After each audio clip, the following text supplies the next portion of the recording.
अवधूत चिंतन श्री गुरुदेव दत्त श्रीपाद श्री वल्लभ लीलामृत अध्याय 8 भाग 1 श्री दत्तानुग्रह प्राप्त श्री विष्णू दत्ताने रोग पीडितांचा उद्धार केल्याचा वृत्तांत। परम पवित्र श्री काशीनाथ गुरूंचा शिष्य देवरायने भक्तिविनयपूर्वक नमस्कार करून विचारले, हे गुरुमूर्ती कृपासागरा, आपण माझ्यावरील वात्सल्यामुळे गुरुकथामृताचा अनुग्रह माझ्यावर करीत आहात। हे अमृत कितीही प्याले तरी मन तृप्त होत नाही, याकरिता माझ्यावर कृपा करून श्री गुरुकथामृत पुढे सांगावे। श्री काशीनाथ पंडित म्हणाले, हे देवराय, विष्णू दत्ताचा वृत्तांत मी तुला सांगितला आहे, आता तुझी आणखी काय इच्छा आहे बरे? देवरायाने गुरुमूर्ती श्री काशीनाथ पंडितांना विनंती केली, हे गुरुदेव, विष्णू दत्ताने कित्येक रोग्यांचे, बाधाग्रस्तांचे, दुःखितांचे रक्षण करून त्यांच्यात दत्तभक्ती वृद्धिंगत केली। विष्णू दत्तामुळे कोणाकोणाचा कशा प्रकारे उद्धार झाला ते कृपा करून मला सांगावे। श्री दत्तानुग्रह प्राप्त विष्णू दत्ताकडून शिवशर्माला आरोग्य प्रदान वृत्तांत। श्री काशीनाथ पंडित सांगू लागले, श्री दत्तप्रभूंच्या अनुग्रहामुळे विष्णू दत्ताने अनेक प्रजाजनांचा उद्धार केला। पूर्वकालात बासरा क्षेत्रात हरिक शर्मा नावाचा एक ब्राह्मण राहत होता। त्याला एक मुलगा झाला, त्याचे नाव शिवशर्मा ठेवले। शिवशर्माला जन्मल्यापासूनच अनेक रोग झाले। पहिल्या वर्षी क्षयरोग, 15व्या वर्षी जलोदर, 21व्या वर्षापासून जीर्णज्वर, श्वास, भगंदर या रोगांनी तो त्रस्त झाला। वयाच्या 16व्या वर्षी धीमती नावाच्या कन्येबरोबर त्याचा विवाह झाला।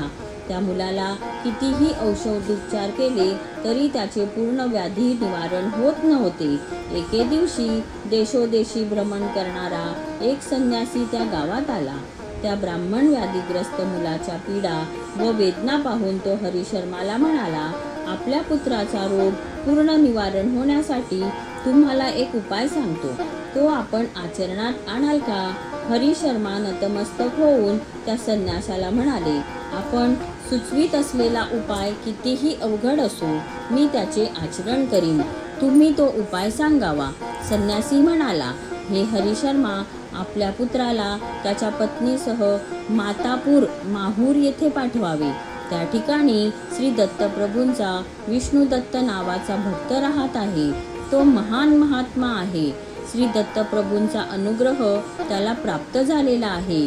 श्री विष्णू दत्तांना मंत्र, तंत्र, औषधी याविषयी संपूर्ण ज्ञान व अनुभव आहे।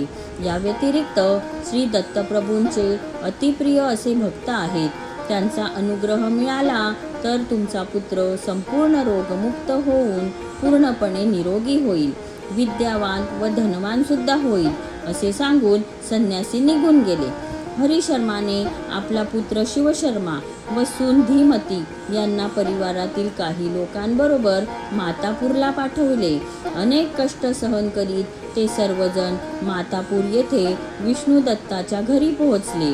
सुशर्माची पत्नी धीमतीने विष्णू दत्ताचे चरणावर लोटांगण घातले व प्रार्थना केली, मला माझ्या पतीची भिक्षा द्यावी व सौभाग्याचे दान करावे। विष्णू दत्त धीमतीला म्हणाले, माते, तू कोण आहेस? तुझ्या पतीला काय झालेले आहे? त्यासाठी मी तुला काय मदत करू शकतो? धीमतीने विष्णू दत्ताला आपला व पतीचा परिचय करून दिला। माझा पती व्याधीग्रस्त आहे, त्याला अनेक रोग झालेले आहेत। अनेक वेळा त्याची चिकित्सा करून अनेक महिने अनेक प्रकारचे औषधोपचार केले, कितीतरी पूजापाठ केले तरीही त्याचे दुःख दूर झाले नाही। विष्णू दत्ताने कर्म विपाकशास्त्र हा ग्रंथ पाहून ब्रह्महत्येमुळे झालेला क्षयरोग, देवद्रोहामुळे झालेला गुल्मरोग व परद्रव्यापहरणामुळे झालेला जलोदर व स्त्रीपाशामुळे स्त्रीशापामुळे झालेला भगंदर या रोगांसाठी शास्त्रांमध्ये सांगितल्याप्रमाणे प्रायश्चित्त करून ज्वर, अतिसारादी रोगांना काही औषधी उपचार केले। शिवशर्मा हळूहळू रोगमुक्त होऊ लागला। विष्णू दत्ताने त्याला श्री दत्तप्रभूंचा श्री दत्तोपनिषद मंत्र दिला। विष्णू दत्ताच्या अनुग्रहाने शिवशर्मा संपूर्ण निरोगी झाला. श्री दत्त मंत्रोपासना करून शिवशर्मा धनवान, कीर्तिवान व दीर्घायुषी सुद्धा झाला. त्याला संतती प्राप्त झाली. तो अनेक सुखे भोगू लागला. त्याने इहलोकी दत्तभक्तीचा परिपूर्ण प्रचार केला.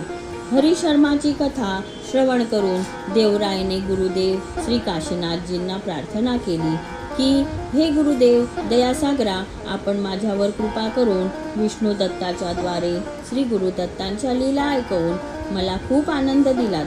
त्यामुळे माझे मन प्रसन्न झाले आहे. श्री दत्तप्रभूंच्या लीला कितीही ऐकल्या तरी अजूनही ऐकाव्याशाच वाटतात. विष्णू दत्ताच्या द्वारे अजून कोणता उद्धार झाला असेल तर ती कथाही कथन करावी, अशी कुतूहलपूर्वक देवरायाने श्री काशीनाथ पंडितांना प्रार्थना केली. श्री विष्णू दत्ताकडून श्री दत्तात्रया अनुग्रहाने सुशीलाची ग्रहपीडा निवारण वृत्तांत. श्री काशीनाथ पंडित म्हणाले, हे देवराया, आपण शिष्योत्तम आहात. गुरुवर आपली मनापासून भक्ती आहे. हे सर्व आपले पूर्वजन्माचे संस्कारच आहेत. आपण धन्य आहात.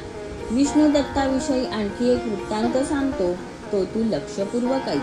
काही दिवसापूर्वी धर्मपूर्वी क्षेत्रात सुरेंद्र नावाचा एक व्यापारी राहत होता. त्याला सुशील नावाचा पुत्र होता. तो सर्व गुणसंपन्न, एकपाठी व अनेक विद्या पारंगत होता. एके दिवशी दैववशात सुशीलच्या शरीरात परकाया प्रवेश विद्याधारी सप्तभूत ग्रहांनी प्रवेश केला व ते त्याला अतिशय पीडा देऊ लागले.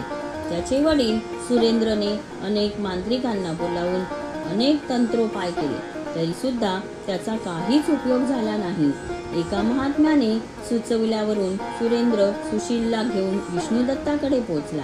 विष्णुदत्ताने सुरेंद्रला श्री दत्तात्रय माला महामंत्राचा उपदेश केला व 40 दिवस एक मंडल निष्ठापूर्वक 108 वेळा जप मोठ्याने म्हणा, म्हणजे तुमचा मुलगाही ऐकेल व श्रवणाने त्याची भूतपीडा नाहीशी होईल.